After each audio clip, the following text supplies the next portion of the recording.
you guys. Today I'm going to teach you 6 ways to sound more like David Gilmour, one of the greatest guitar players of all time. I'm sure you already know that if you're tuning in. We're not going to talk about tone, we're not going to talk about delay or any effects like that. We're just going to kind of dive right into the actual playing stuff. Let's zoom in. Okay, so the first way to sound more like David Gilmour is to know what he does scale-wise, how he approaches songs. So what he does is he uses the pentatonic scale almost 100% of the time, with little exceptions in which he'll play maybe the natural minor or the major scale notes, 4s and 7s, and maybe sometimes a flat 5 for a little bluesy feel. Pretty sparse though, so most of his entire career he's made it on 5 notes, and so if it's good enough for me, or if it's good enough for him, it's good enough for me. So let me just go ahead and show you briefly one of his favorite places in the pentatonic scale, and that is what we call box 1. It looks like this. If you don't know it, you gotta know it. So we're gonna stay in A minor today for everything that we're demonstrating, but here it is. 5 on the E string, 8, 5 on the A, 7 on the A, 5, 7 on D, 5, 7 on G, 5, 8 on B, 5, 8 on the high E. If you don't know that, you gotta know it. That's the pentatonic scale.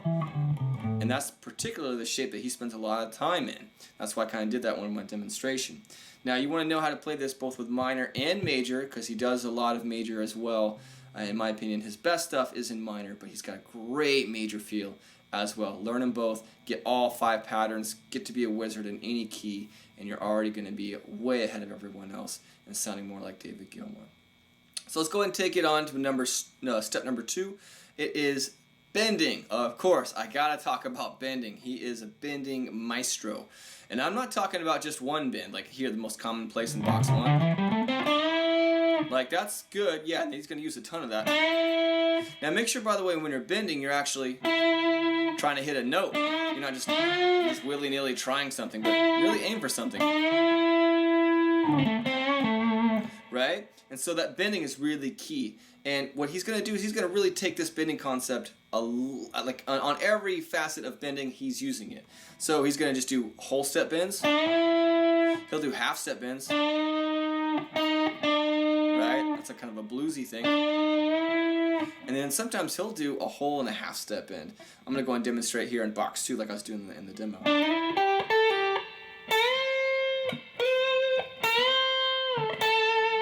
And that's what he's doing a lot of, is just bending, be it a whole step, half step, whole and a half step, which is what this is. I'm going up 3 notes. And if you really know your pentatonic scales, guess what? You'll know why that note is where I'm going. That's what we call box 3, right? From box 2. So bending, get good at it, really work on getting accurate. I actually have a video that shows you a secret exercise for that. I'll leave it in a link below for you guys who want to really work on that bending. You've got to be really good and really accurate with your bending to play Gilmour. Now, let's go ahead and go to the third thing for playing more like Gilmour, and that is vibrato. Heavy vibrato, which kind of ties into what we just talked about with number 2 and the bending stuff, because he will do a lot of bend vibrato. Or he'll do a bend vibrato with his arm bar. It really depends on the song. He's gone through some phases where he kind of just, he can do either one, and you can as well. So it's got the same effect. You're just going to basically be vibrato on a regular note, a lot of roots, right? Really just give it a wiggle, okay? And then he's going to do a lot on his bends as well. And it's important that if you're doing the tremolo arm bend, you're going really light, just really bounce it, just nice and even. Not like that, right? So work on that. It's a whole new technique. I don't do it a whole lot myself. I usually pretty much bend right here in the fingers, but get good at vibrato. Be able to do it with every finger, even the pinky. First finger, second, third. Get really good with that, and you'll be off to the races and sounding more like David Gilmour himself. Tons of vibrato. Okay. Let's talk about number 4. Number 4 is his phrasing. And I know this one gets talked about a lot, and I had to cover it. Phrasing is one of his specialties. Listen to any solo. Listen to him do it live, on the record. He's just one of the greatest at phrasing. And that's kind of a tough concept to really get into and talk specifically about without going into direct songs and talking about where it's at in the measure and what the chord is happening underneath, which we'll talk about here in a second. But essentially, just remember this. Remember to breathe. Okay? He leaves a lot of space in between his licks. You may have noticed when I was demonstrating, I was doing that. You were like, all right, he's really holding that note forever.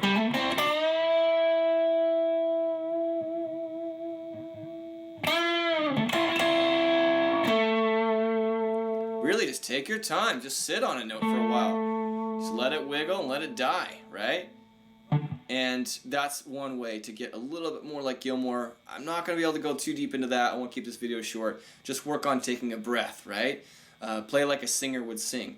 Play.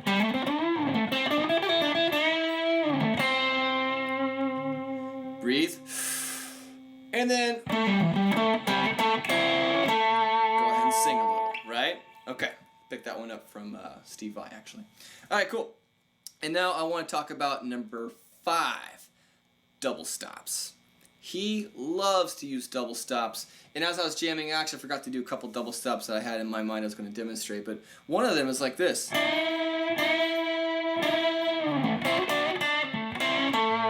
does that a lot, right? So double stops is basically where we play 2 notes at the same time.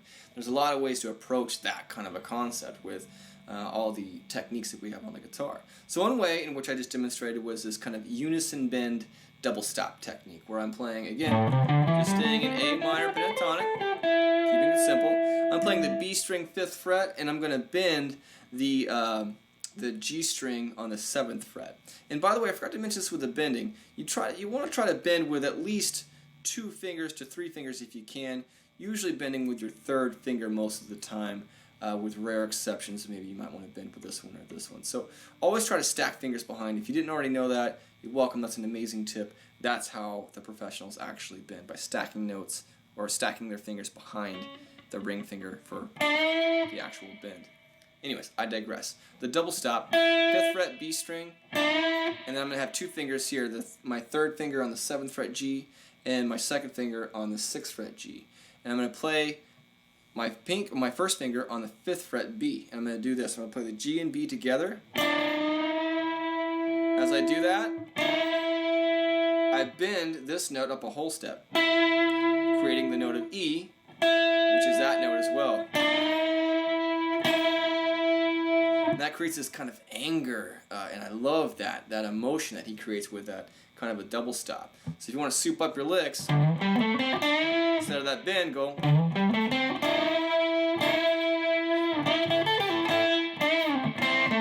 You can kind of beat things up and get a little more, squeeze. So let's go and talk about some other double stops that he does. What he'll do is he'll do some D-shaped things, like if I'm still in A minor, though, I might want to modulate this a little bit and do this.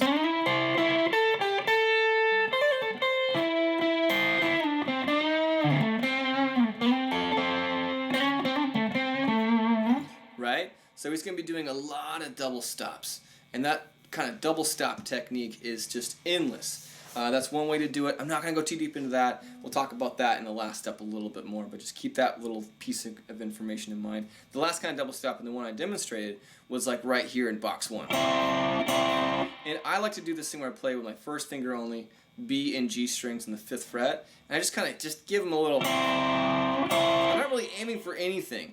I know I said when you bend you want to aim for something.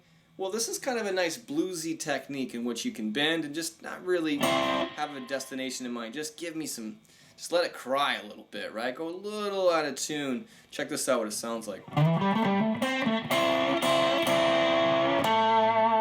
Right? As long as you resolve it, it sounds great. It builds a lot of tension.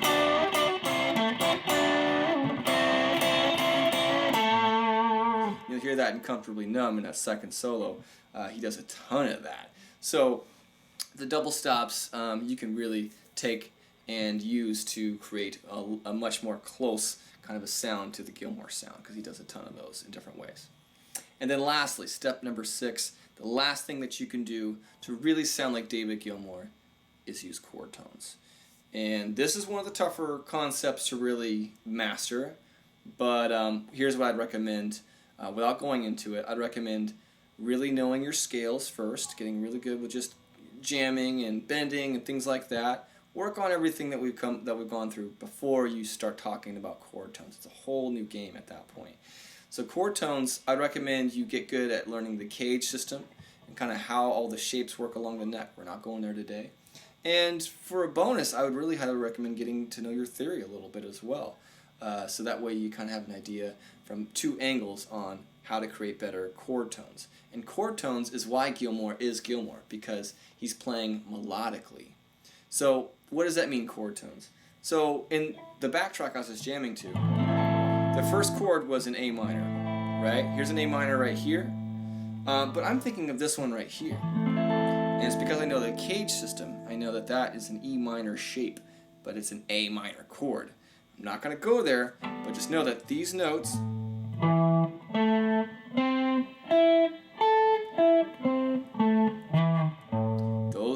are out of an A minor chord, so those are always going to sound good. So anytime I play those notes over an A minor in my backtrack, they're going to sound killer. So I might do something like this. Right? I'm playing these two out of my A minor, resolving on my root, which is on the D string 7th fret. Maybe I'll do this, which is directly out of time, obviously, but right? I'm playing an A minor. I'm playing the root first. I slide into it. Play the 5th fret G, 5th fret B. I'm just playing literally only chord tones, and then I'm bending, in this case, the 8th fret B string, taking me to the 10th fret B string, which is the note of A, coming out of a D shape. Not going there, but you kind of get the idea. Hopefully I'm teasing you enough to where you're going to research it and try some cage stuff. That right there is a note. That's the A, by the way. And so this is right out of one of his licks. Every single thing I just did was a chord tone. That's how serious it is. Get really good with that, and you are going to thank yourself. Now, going back to the double stop thing and the bends and all that, check it out. When I'm bending, I want to find chord tones with that. So that's why I'm using this one. If the A minor is being played. Does it make sense? Cool.